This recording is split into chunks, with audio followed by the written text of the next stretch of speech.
మీకు పెళ్ళైంది కదా, మీ హస్బెండ్ పేరు? సూరజ్ కుమార్. లవ్ మ్యారేజా అరేంజ్ మ్యారేజా? బలవంతం పెళ్ళండి, బలవంతం పెళ్ళండి. అంటే ఆయన చేసుకోవాల్సి వచ్చిందా మీరు చేసుకోవాల్సి వచ్చిందా? పెద్దలు చేశారండి, పెద్దలు చేశారండి. ఇందాక మీ చేతి మీద ఏదో చూసానండి నేను. బలవంతం పెళ్లి, సూరజ్ గారి పేరు పచ్చబొట్టు. దీనికి ఏమంటారు అధ్యక్ష? అది ఎస్ అండి. ఎస్ అంటే సూరజ్ కాదా? మా అబ్బాయి పేరు కూడా సోహాన్ అండి, అందుకనే ఎస్.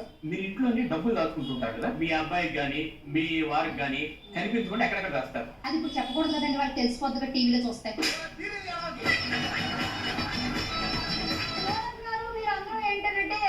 ప్రవీణ గారు ఆన్సర్ చెప్పేటప్పుడు కొంచెం చెవులు మూసుకుంటారు. అసలు ఈ ఎపిసోడ్ చూడొద్దు, ఆవిడ డబ్బులు ఎక్కడెక్కడ దాస్తారో మొత్తం ఆడియన్స్ మొత్తం చెప్తారు. ఏ చెప్పండి. ఎపిసోడ్ చూసినా చూడకపోయినా డబ్బులు అనగానే చూస్తారండి మా వారు, డబ్బులు అనగానే చూస్తారండి మా వారు. మీరు చూడకుండా మేము ఎలాగ ఒకలా ఇది చేస్తామండి. మీరు ఇంట్లో డబ్బులు కనిపించకుండా ఎక్కడెక్కడ దాస్తారు? మా వారు పర్సులో దాస్తానండి, మా వారు పర్సులో దాస్తానండి. ఆయన పర్సు ఇప్పుడు ఖాళీగా ఉంటదన్న నమ్మకం అండి ఆయనకి, అందుకని అందులో దాస్తే నా డబ్బులు సేఫ్ గా ఉంటాయని అందులో దాస్తాను. కనీసం ఒక్కసారి కూడా ఓపెన్ చేసి చూడరా? ఆయన దగ్గర డబ్బులు ఉండవండి, ఆయన దగ్గర డబ్బులు ఉండవండి.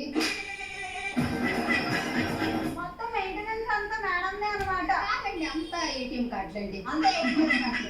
అంటే మంత్లీ రాగానే ఏటీఎం కార్డులో మీరు డ్రా చేస్తారు మొత్తం. మా వారికి శాలరీ అకౌంట్ ఉంటది కదా, అది మీ అకౌంట్ నెంబర్ ఇచ్చారా? అసలు నాకు అకౌంట్ క్రియేట్ చేయలేదండి ఆయన. ఆయన గారి ఖర్చులోనే డబ్బులు దాచిపెట్టిన వాళ్ళు ఆయన గారి అకౌంట్ లో నుంచి డబ్బులు కొట్టేలేరా? చెప్పండి. పిన్ని చెప్పరు కదండి. పిన్ తెలుసుకోవడానికి ఎన్ని మార్గాలు ఉన్నాయి. కాకపోతే అంత టైం లేదు. సరే, ఇంకెక్కడ డబ్బులు పెడతారు? మా వారు పర్సులోనే పెడతానండి, లేకపోతే పలసలో కాకుండా ఇంకా ప్యాంట్ ఉంటది కదండి, బ్యాక్ పాకెట్ లో పెడతాను. ఓకే, ఆ ప్యాంట్ వేసుకొని మీరు ఆయన బయటికి వెళ్ళిపోయారండి. మీకు డబ్బులు అవసరం, ఇప్పుడు డబ్బుల కోసం ఆయన రోజు పర్సు మర్చిపోయి వెళ్తుంటారండి, అందులోంచి తీస్తాను. ప్యాంటు మిస్ అయిపోతే పర్సు, పర్సు పోతే ప్యాంటు, ఏదో ఒకటి మిగిలింది కదా. మొత్తానికి ఆయన ప్యాంట్ ఇస్తారు కదండి, అప్పుడు వాడుకుంటాను అవి. మీకు పిల్లలు ఉన్నారా? ఒక బాబు అండి. ఒక బాబు ఏం చదువుతున్నాడు? సెకండ్ ఇయర్ అండి. మీరు మీ బాబు కలిసి వెళ్తుంటారా కాలేజ్ కి? ఇప్పుడు బాబు హాస్టల్లో ఉన్నాడు, నా నాయన కింద జాయిన్ అవ్వమంటున్నాడు, నా నాయన కింద జాయిన్ అవ్వమంటున్నాడు.